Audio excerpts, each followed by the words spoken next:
একই হুম, চিত্র কিন্তু আমরা এখন এই যমুনায় দেখতে পাচ্ছি, আজকে শাহবাগেও দেখতে পাচ্ছি। হ্যাঁ, হুম, ধরেন এইখানেও এই সরকারি পুলিশ প্রহরা শুরু হচ্ছে, সেখানে আমি আজকে দেখলাম ওয়াসা খাবার দিচ্ছে, সিটি কর্পোরেশন পানি দিচ্ছে। এবং এর যারা সমালোচনা করছে তারাই কিন্তু আপনাকে বলছে যে এই আপনি হলেন গিয়ে বিরোধী শক্তি, আপনি আওয়ামী লীগের নিষিদ্ধ চান না, আপনি হন ভারতের দালাল, আপনি রয়ের এজেন্ট, নানা কথাবার্তা। এই আওয়ামী লীগ নিষিদ্ধ করার, এই নির্বাহী আদেশের মাধ্যমে নিষিদ্ধ করার একটা কাজ শুরু করছেন, কারণ তারা গোলাপানিতে মাছ শিকার করতে চাচ্ছেন। সেটা কিভাবে?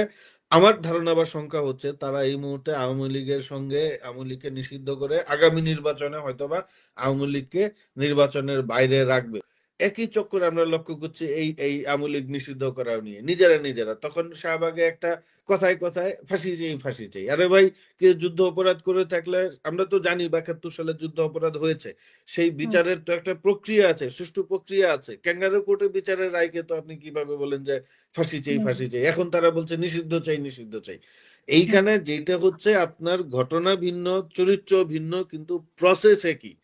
এটা হচ্ছে যে আমি যদি শুরুতে এক বাক্যে বলি, বাংলাদেশে যেটা হচ্ছে সেটা হচ্ছে মূলত প্রতারণা এবং ঘোলা পানিতে মাছ শিকার। মানে রাজনীতিতে এক ধরনের প্রতারণা। হ্যাঁ, প্রতারণা। কারণ আমরা আমরা যারা, আপনি মাত্র বললেন যে আমরা জুলাই আগস্টে নিয়মিত শো করতাম এবং ঘন্টার পর ঘন্টা সুনির্ধারিত সময় ছাড়া রাত হুম, নেই, দিন নেই। এমনও হয়েছে যে আমরা জার্মান সময় সকাল ৫টা বাজেও শো করেছি, শো করেছেন। বাংলাদেশে সকাল ১০টা। আবার সারাদিনই একাধিকবার করেছি। কারণ এই যে আমরা যারা বিদেশে ছিলাম, আমরা এই আপনি আপনি উপস্থাপনা করেছেন, আমরা আমি আমি আমার মতো আরো অনেকেই এসে এখানে এসে কথা বলেছেন। আমাদের মূল উদ্দেশ্যটা ছিল কি? আমরা তো সত্যি কথা বলতে গেলে বিদেশে থাকি, দেশের বাইরে থাকি, এবং বাংলাদেশকে আমরা সেই যে মানে ফিল করার যে জায়গাটা, অনুভব করার জায়গাটা থেকে আমরা এই প্রোগ্রামটা আপনার সঙ্গে কাজ করেছি, বিভিন্ন ফিল্ডে কাজ করেছি আমরা প্রবাসীরা। মূল উদ্দেশ্য ছিল যে বাংলাদেশের জন্য আসলেই প্রকৃত একটা গণতান্ত্রিক অবস্থা, এবং মানে একটা আমরা সত্যি কথা বলতে গেলে ওই পশ্চিমা বিশ্বে থেকে যেই ধরনের গণতান্ত্রিক ব্যবস্থা বা অভিজ্ঞতার মধ্য দিয়ে যাচ্ছি, ওটা তো পুরোপুরি হবে না। আমরা চাচ্ছি যে একটা কাছাকাছি একটা কিছু ব্যবস্থা হোক এবং হুম, শেখ হাসিনার ফেসিবাদের পতন ঘটুক। নানা হুম, ধরনের সংকট ছিল আমাদের, এখান থেকে বাংলাদেশ বেরিয়ে আসুক। এখন আমার কাছে যেটা মনে হচ্ছে যে আমরা কিন্তু প্রতারিত হয়েছি। এখন আপনি বলতে পারেন সেই প্রতারণাটা কিভাবে হলাম, যেটা আমি শুরুতেই বললাম যে আমরা হুম, প্রতারিত হয়েছি। প্রতারিত হয়েছে আমরা যা বললাম যে আমাদের যে একটা সুষ্ঠু গণতান্ত্রিক ব্যবস্থা এবং নতুন বন্দোবস্তের কথা তারা বললেন, আমরা ঘুরে ফিরে সেই পুরনো বন্দোবস্তই দেখতে পাচ্ছি। নতুন বন্দোবস্তের নামে তারা আমাদেরকে পুরনো বন্দোবস্তের মূলা ঝুলিয়ে দিচ্ছে। দুঃখিত। এখানে আপনি দেখেন যে এখন এই মুহূর্তে যেটা সবচেয়ে বেশি কথা হচ্ছে ঢাকায়, যে আপনার এই এক মিনিট, লাইনটা কেটে দিই। আর ঢাকা এই মুহূর্তে যেটা হচ্ছে যে শাহবাগে জড়ো হয়েছে আওয়ামী লীগকে নিষিদ্ধ করার দাবিতে, এবং যমুনায় গিয়ে তারা জড়ো হয়েছিলেন সেখানে। তো মূল মূল বিষয়টা হচ্ছে যে আপনার আমরা এর আগেও দেখেছি ২০১৩ সালে শাহবাগে গণজাগরণ মঞ্চ হুম, তৈরি করেছিল আওয়ামী লীগ। যেইভাবে, যেই প্রক্রিয়ায় গণজাগরণ মঞ্চ তৈরি হয়েছিল পুলিশি প্রহরায়, এবং সবচেয়ে একটা হাস্যকর বিষয় ছিল যে আওয়ামী লীগের কিন্তু তারা ২০০৮ সালের নির্বাচনের প্রতিশ্রুতিতেই বলেছিল যে তারা ক্ষমতায় গেলে যুদ্ধ অপরাধের বিচার করবে, এই করবে, সেই করবে। তো আমরা দেখলাম শাহবাগে ওই সময় গণজাগরণ মঞ্চের নামে এমন একটা মব তৈরি করা হলো, যারা হুম, সরকারে আছেন তারাও বিচারের পক্ষে, শাহবাগে যারা মিছিল করছেন, আন্দোলন করছেন, তারাও সরকারের পক্ষে, হুম, আওয়ামী লিগেরই লোক। এমনকি আপনি দেখবেন আরো বিস্ময়কর বিষয় হচ্ছে সেখানে এসে যুদ্ধ অপরাধের বিচারের দাবিতে বক্তব্য দিয়েছিলেন যারা আইন প্রণয়নের দায়িত্বে ছিলেন, তোফায়েল আহমেদ, সাজেদা চৌধুরী সহ আওয়ামী লীগের অনেক নেতাকর্মী। তো নীতি এটা, নির্ধারকরা। হ্যাঁ, নীতি নির্ধারকরা। তো এখন হুম, বিষয় হচ্ছে যে ধরেন আপনি আজকে আমাকে আপনার টক শোতে ডাকবেন, আমিও হুম, আসতে রাজি। কিন্তু দেখা গেল যে আমরা এটা করতে সম্মত হয়েছি যে আজকে আপনার অনুষ্ঠানে আমি আসবো, আপনি আমাকে আমন্ত্রণ জানিয়েছেন। কিন্তু তারপরেও ধরেন আমি ফেসবুকে জ্বালাময়ী বক্তৃতা দিয়ে বেড়াচ্ছি যে এই হাসিনা আক্তারের টক শোতে আমাকে নিতে হবে, নিতে হবে, নিবে না কেন, হুম, নিতে হবে। হুম, আপনি আবার সেখানে গিয়ে কমেন্ট করছেন যে মারুফ ভাই, আপনাকে আমি নিব, আপনাকে আমি নিব, আসতে হবে, আসতে হবে। আসতে হবে। তো এইরকম একটা নাটক কিন্তু আমরা শাহবাগে ওই সময় দেখেছি, এবং ওই হুম, শাহবাগের বিরোধিতা যারাই করেছে তারাই স্বাধীনতা বিরোধী অপশক্তি, অমুক তমুক। এবং তখন একটা খুব কথা প্রচলিত ছিল, আওয়ামী লীগের লোকজন পান্ডারা বলতো যে ল্যাঞ্জা is very difficult to hide, বলে হুম আপনি যারা শাহবাগের সমালোচনা করেছেন তাদেরকে সামাজিকভাবে রাজনৈতিকভাবে হেনস্থা করা হতো। একই হুম চিত্র কিন্তু আমরা এখন এই এই যমুনায় দেখতে পাচ্ছি, আজকে শাহবাগেও দেখতে পাচ্ছি। হ্যাঁ, হুম ধরেন এইখানেও এই সরকারি পুলিশ প্রহরা শুরু হচ্ছে, সেখানে আমি আজকে দেখলাম ওয়াসা খাবার দিচ্ছে, সিটি কর্পোরেশন পানি দিচ্ছে। এবং এর যারা সমালোচনা করছে তারাই কিন্তু আপনাকে বলছে যে এই আপনি হলেন গিয়ে বিরোধী শক্তি, আপনি আওয়ামী লীগের নিষিদ্ধ চান না, আপনি হন ভারতের দালাল, আপনি রয়ের এজেন্ট, নানা কথাবার্তা। এখন মূল প্রশ্নটা হচ্ছে যে এইটার কেন সমালোচনা করা হচ্ছে, এবং দেখবেন ওই একই অবস্থা এইখানে। আহ, যারা বিচার করবে এবং যারা বিচার দাবি করছে তারা একই লোক, সরকারেরই লোক। এই সরকারের লোক। নাহিদ এবং তাদের হ্যাঁ, কিন্তু একজন উপদেষ্টা তো তাদের মধ্যে ছিল, সে চলে এসেছে, আরো দুইজন উপদেষ্টা কিন্তু তাদের আছে, মানে না, এই যে তাদেরই লোকজন। নাহিদ ইসলাম যে ডাক দিলেন, গতকাল মিছিল নিয়ে গেলেন, উনি তো ছিলেন উপদেষ্টা পরিষদে, উনি তখন কি করেছেন আওয়ামী লীগের বিচারের নিষিদ্ধ করার দাবিতে? এবং আমরা যতটুকু জানি যে এই যে আমাদের যে ট্রাইব্যুনাল আছে, বিচার করার যে ট্রাইব্যুনাল মানবতা বিরোধী অপরাধ, সেই ট্রাইব্যুনাল বিচারের আইন সংশোধন করে সেখানে দলের, যে কোনো দলের মানবতা বিরোধী গণহত্যার বিচারের একটা অপশন রাখা হয়েছিল। সেইটা পার্টিকুলারলি কয়েকজন উপদেষ্টার সরাসরি বিরোধিতার কারণে কারণে সেটা বাতিল করা হয়েছে। সেই উপদেষ্টা পরিষদের বৈঠকে তো নাহিদ ইসলাম ছিলেন, উনি কি করেছেন তখন? উনি কি হুম জানিয়েছেন যে না আমি এটা চাইছিলাম, আমাকে করতে দেয় নাই? অন্যান্য উপদেষ্টারা কারা দেয় নাই তাদের নাম বলেন। আপনি তো হুম তখন পদত্যাগও করেন নাই, তখন তো আপনি সরকারে ছিলেন। এই ইভেন ইস্যুতে তো উনি তো নাহিদ ইসলাম সরকার মানে থেকে এর চলে পরে তো আসে উনি নাই, একবারও কিন্তু কোনো কিছুর প্রতি বলে নাই যে আপনি যে বলেও প্রশ্নটা নাই। এবং তুলেছেন।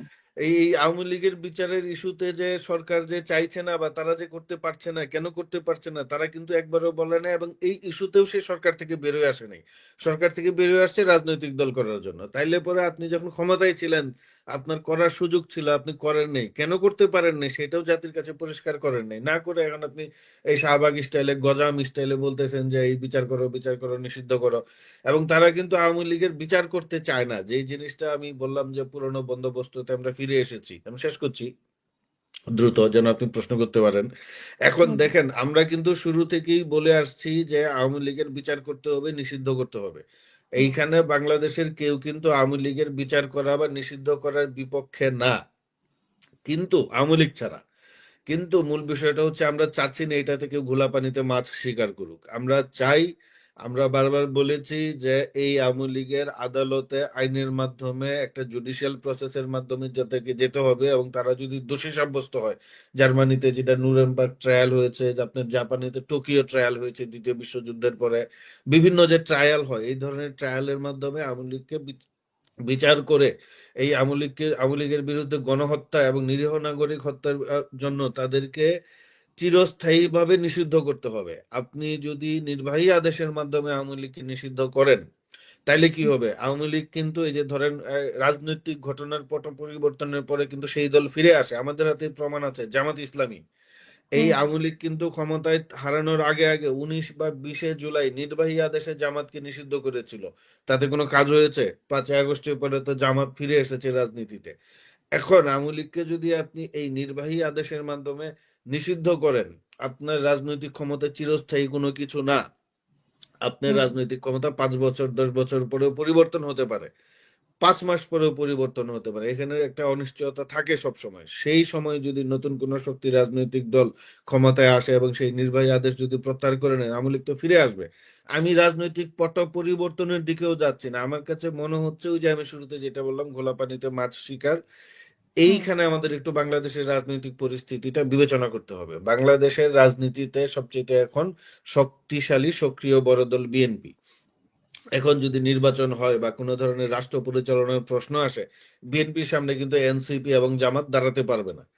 একটা হুম সুষ্ঠু অবাধ নির্বাচন হলে তাদের পক্ষে বাংলাদেশের রাজনীতিতে কোনো প্রভাব বিস্তার করা সম্ভব না এই মুহূর্তে। এটা তারা খুব ভালো করেই জানেন। যেই কারণে তারা কিন্তু এই আওয়ামী লীগ নিষিদ্ধ করার, এই নির্বাহী আদেশের মাধ্যমে নিষিদ্ধ করার একটা কাজ শুরু করছেন, কারণ তারা গোলা পানিতে মাছ শিকার করতে চাচ্ছেন। সেটা কিভাবে? আমার ধারণা বা শঙ্কা হচ্ছে তারা এই মুহূর্তে আওয়ামী লীগের সঙ্গে, আওয়ামী লীগকে নিষিদ্ধ করে আগামী নির্বাচনে হয়তোবা আওয়ামী লীগকে নির্বাচনের বাইরে রাখবে, যদি নির্বাচনটা ডিসেম্বর টু জুনের মধ্যে হয়ে যায়। আর যদি এর মধ্যে নির্বাচনটা না হয়, 2-3 বছর কালক্ষেপণ তারা করতে পারে, তাহলে এই সময়টায় তারা আওয়ামী লীগের সঙ্গে নেগোশিয়েট করবে, কারণ তাদের হাতে তখন একটা অপশন থাকবে যে তোমাদের তো নির্বাহী আদেশে নিষিদ্ধ করা হয়েছে, এটা যে কোনো মুহূর্তে রদ করা হতে পারে। এখন সেই জায়গায় হয়তো বা আওয়ামী লীগের সঙ্গে জামাত এবং এনসিপির একটা সমঝোতা হতেই পারে, নানা ধরনের সমঝোতা হতে পারে। এবং জামাতের সঙ্গে আওয়ামী লীগের সমঝোতার ইতিহাস তো অনেক পুরনো। 1986 সালে তারা একসঙ্গে নির্বাচন করেছে, 96 সালে তারা একসঙ্গে আন্দোলন করে বিএনপিকে ক্ষমতা থেকে হটিয়েছে। তাহলে এই ক্ষেত্রে বলা যাবে না যে এই সমঝোতা হবে না। সেই সমঝোতার পথ খোলা রাখার জন্যই কিন্তু তাদের মধ্যে বিচারের মাধ্যমে, এখন আপনি বলতে পারেন বিচারের মাধ্যমে নিষিদ্ধ করলে কি আওয়ামী লীগে ফিরে আসার সম্ভাবনা নাই? না।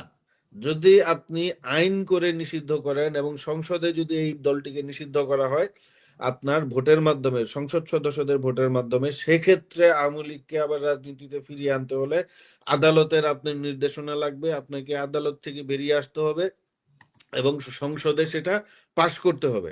এটা অসম্ভব কিছু না। একবারে পৃথিবীতে আমি যেটা বললাম চিরস্থায়ী বন্দোবস্ত বলে তো কিছু নেই রাজনীতিতে। কিন্তু এই যে আইন করে নিষিদ্ধ করার পরে এটা তো আপনি কোনো ক্যাঙ্গারু কোর্টে বিচার হোক, আমরা সেটাও চাচ্ছি না। আমরা চাচ্ছি প্রয়োজনে আন্তর্জাতিক সহযোগিতা নিয়ে একটি সুষ্ঠু স্বচ্ছ তদন্তের মাধ্যমে আওয়ামী লীগের বিচার হোক, যেন ভবিষ্যতে এই রায়কে কোনোভাবেই বদলানো না যায়, বা সংসদে যদি সিদ্ধান্ত নেওয়া হয় সেই সিদ্ধান্তকেও বদলানো না যায়। একটা কঠোর অবস্থানে যেতে চাচ্ছি। এইখানে বাদ সেধেছে এই সরকার, এই এনসিপি এবং এই জামাত ইসলামী। কারণ তারা চাচ্ছে না। এখন সমঝোতা সংখ্যা আমি কেন করছি, আমার কাছে তো মনে হচ্ছে এই সরকারের সঙ্গে আওয়ামী লীগের ইতোমধ্যে সমঝোতা হয়ে গিয়েছে। আপনি দেখেন তারা নির্বাহী আদেশের মাধ্যমে ইউনুস এই যদি আজকে যে ঘটনাটা তারা ঘটিয়েছে, ইউনুস যখন বলেছে যে আওয়ামী লীগের সিদ্ধান্ত, আওয়ামী লীগ কিভাবে নির্বাচনে আসবে, এটা উনি 2 দিন আগে এই ধরনের নির্বাচনের কথা জি বলেছেন। জি জি জি জি তখন হ্যাঁ। কেন হয়নি? মানে না এইটা কিন্তু একবার আসেনি, কয়েকবার এসেছে আওয়ামী লীগ নির্বাচনে হ্যাঁ আসবে কি আসবে না, আওয়ামী লীগ নিষিদ্ধ হবে কি হবে না। তো তখন তো একদম আমরা এই একদম। আন্দোলনটা দেখিনি। হ্যাঁ হ্যাঁ, আপনি আমাকে একটা জিনিস বুঝান, গত 9 মাসে সরকার আওয়ামী লীগের বিচার করার জন্য কি কার্যকর পদক্ষেপ নিয়েছে? আপনার ছাত্রলীগকে তো নিষিদ্ধ করা হয়েছে, কিন্তু ছাত্রলীগের তো লোকজন মিছিল করছে।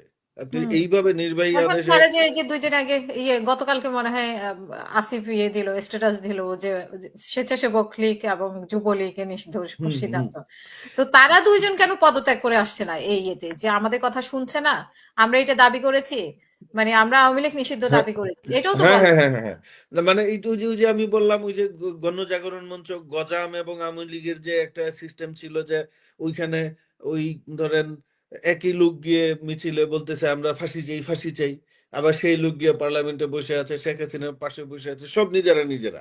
ওই যে চক্কর, হুম, সেই চক্করের মধ্যে কিন্তু একই চক্কর আমরা লক্ষ্য করছি এই এই আওয়ামী লীগ নিষিদ্ধ করা নিয়ে, নিজেরা নিজেরা। তখন শাহবাগে একটা কথায় কথায় ফাঁসি চাই ফাঁসি চাই। আরে ভাই, কেউ যুদ্ধ অপরাধ করে থাকলে, আমরা তো জানি ৭২ সালে যুদ্ধ অপরাধ হয়েছে, সেই হুম, বিচারের তো একটা প্রক্রিয়া আছে, সুষ্ঠু প্রক্রিয়া আছে। ক্যাঙ্গারু কোর্টে বিচারের রায়কে তো আপনি কিভাবে বলেন যে ফাঁসি চাই হুম, ফাঁসি চাই, এখন তারা বলছে নিষিদ্ধ চাই নিষিদ্ধ চাই। হুম, এইখানে যেটা হচ্ছে আপনার ঘটনা ভিন্ন, চরিত্র ভিন্ন, কিন্তু প্রসেস একই।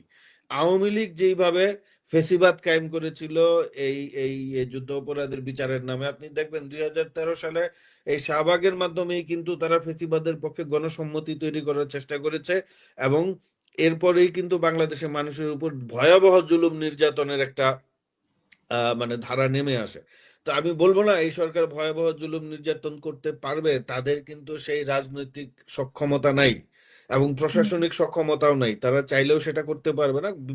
গণপ্রতিরোধের মুখে পড়বে এই সরকার এবং এই তাদের সাঙ্গপাঙ্গরা, এই এনসিপি বা জামাত ইসলামী যাদের কথা বলছি। কিন্তু আমি কিন্তু ফেসিবাদে আবার একটা নতুন মানে শাহবাগে, এই যমুনায়, পার্লামেন্টে এই যেতে পারছে। অঞ্চলে আমি কিন্তু আরেকটা নতুন ফেসিবাদের পদধ্বনি শুনতে পাচ্ছি। এটা কিন্তু খুব ভয়ঙ্কর। এক ফেসিবাদ আরেক ফেসিবাদকে রিপ্লেস করার চেষ্টা করছে। এর জন্য কিন্তু জুলাই আগস্টে হাজার হাজার মানুষ জীবন দেয় নাই।